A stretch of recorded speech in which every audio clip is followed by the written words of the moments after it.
You're crawling out of the pit where you've been living with your grief, and you look around to see you've only been living the outline of a life. You know you can't go back to your life before, but you have no vision for what comes next.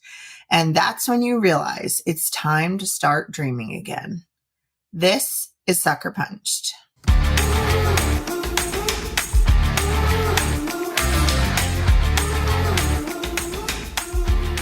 Friends come to me pretty frequently saying they'd like to like tea, but they don't know where to start. I've always recommended that people try a few different things: a strong black tea, some herbal teas, and green, white, oolong, and rooibos teas. But it's overwhelming to stand in the tea aisle and figure out which boxes are worth trying and which just make that hot brown water. Atlas Tea Club has the perfect solution: a monthly tea subscription featuring all kinds of tea from all over the world. Each delivery comes with 2 award-winning, ethically sourced teas and instructions on exactly how to make them.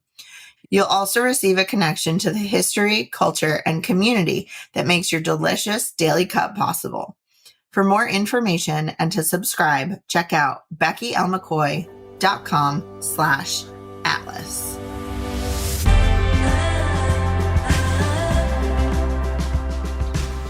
I woke up January 1st, 2016, almost exactly 1 year after my husband died, thinking about the word hope. What did it mean to hope when everything about life had already gone topsy-turvy? I had already seen how hopes could get smashed, ground to a pulp, and dumped off a cliff. Was there any sense in trying to hope again? My mom, sister, and I had gone away for a quiet New Year's celebration, an attempt to make some new memories, but also to give me the opportunity to look forward to something, since I was dreading the first anniversary of my husband's death in a few days. They were still sleeping, so I snuck out of the hotel room to do some journaling in the hotel lobby. As I opened the door, a small pewter coin fell on the floor. I looked around, but no other rooms had coins on their handles, and it was early enough that everyone else was still cozy in their beds. I turned the coin over and over in my hands and laughed. One side was engraved with an angel, and the other one had one word etched into it: hope. Here we are 7 years later, and I'm still amazed. That day, I began to learn what I know now. Hope after loss requires new dreams. Even just imagining what could be is like turning the handle on the door towards hope. Curiosity opens it just a crack.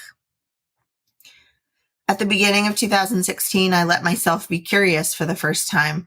I wished I could travel more. I wanted to write. Just as I started becoming aware of what was possible, I thought of all the reasons why my dreams were impractical. I had a 1-year-old and a 3-year-old. Who was I to think I could travel when they required so much of me? Planning a trip and childcare required mental energy I didn't have. And who did I think I was to call myself a writer? I had never had aspirations of writing a book and no formal training outside of my college job as a writing tutor. Sure, I kept up with my blog and processed my grief through writing, but being a writer was a path, a profession, a career. I was a hobbyist at best. It took including my mom and a few other people in my support circle to figure out a lot of the logistics. That might have been the hardest part of dreaming again, admitting I could not figure out all of the possibilities on my own. I could not overcome all of the obstacles on my own, but that didn't mean the obstacles were too great to overcome.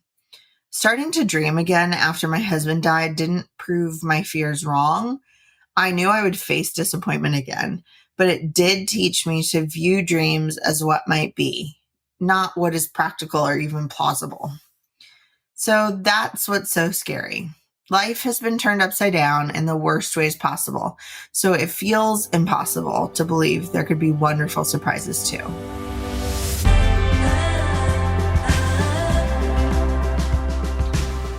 Here are 2 books about grief I think you might appreciate. Finding Meaning, The Sixth Stage of Grief by David Kessler, and The After Grief by Hope Edelman. There are so many more books I'd like to recommend, so I've listed and linked them all at BeckyLMcCoy.com/grief-library.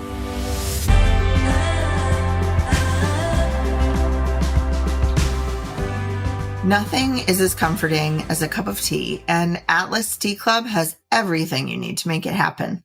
Subscribe to their Tea of the Month Club now and receive 2 teas each month, or send them as a gift to a loved one. Travel the world through tea when you sign up at beckylmccoy.com/atlas.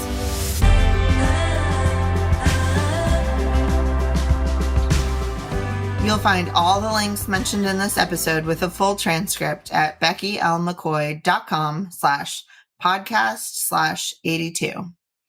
If you enjoyed this episode, please be sure to follow Sucker Punched in whichever podcast app you use. If you're already a regular listener, please rate and review Sucker Punched in your podcast app. Share this episode with a friend and let me know what you think. You can find me on my website at beckylmccoy.com or on Twitter and Instagram at beckylmccoy. Get my 4 mantras for when I'm overwhelmed at beckylmccoy.com/4mantras. And as a bonus, you'll get sneak peeks into future projects as well as early access to future events and retreats. If you found this episode encouraging or helpful, share it with a friend. And remember, it's okay if dreaming again is scary. That doesn't mean it's not worth it. You're doing great.